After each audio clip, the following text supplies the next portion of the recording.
NEET தேர்வு முடிவுகளில் தமிழக மாணவர்களின் தேர்ச்சி எந்த அளவில் உள்ளது என்பதை விளக்குகிறது இந்த தொகுப்பு.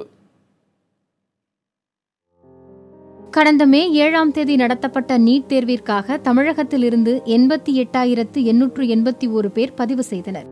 அவர்களுள் தேர்வு எழுதியவர்கள் 83,859 பேர். 15,206 மாணவர்கள் தமிழ் மொழியிலேயே வினாத்தாள் கோரி தேர்வு எழுதியிருக்கின்றனர். தமிழகத்திலிருந்து மொத்தம் 32,570 மாணவர்கள் தகுதி பெற்றுள்ளனர்.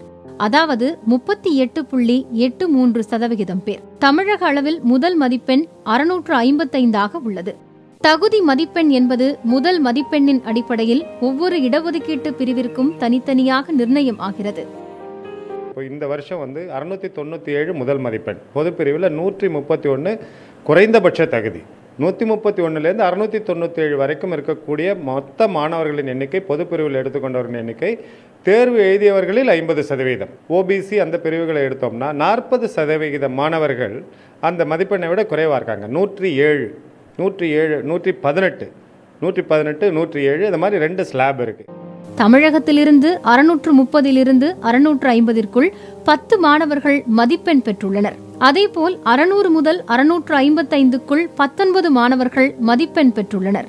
500 600 மதிப்பெண்களுக்குள் பெற்ற மாணவர்கள் 156 பேர். 400 முதல் 500 மதிப்பெண்களுக்குள் 565 மாணவர்கள் பெற்றிருக்கிறார்கள்.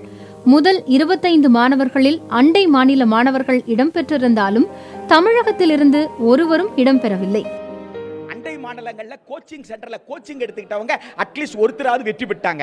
அதுல என்ன நீங்க பார்க்கணும்னா அவ்வளவு கோச்சிங் எடுத்து கூட ஒருத்தர் தான் வெற்றி பெற்றிருக்காங்க.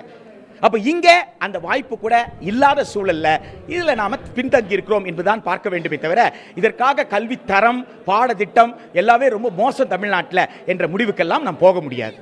மாநில பாடத்திட்ட மாணவர்களுக்கு வாய்ப்பு கிடைக்காமல் போய்விடக் கூடாது என்பதை கருத்தில் கொண்டு மாநில ஒதுக்கீட்டு இடங்களில் 85% இடங்களை மாநில பாடத்திட்டத்தில் பயின்ற மாணவர்களுக்கும் 15% இடங்கள் இதர பாடத்திட்ட மாணவர்களுக்கும் ஒதுக்கப்பட்டுள்ளதாக தமிழக சுகாதாரத்துறை தெரிவித்துள்ளது.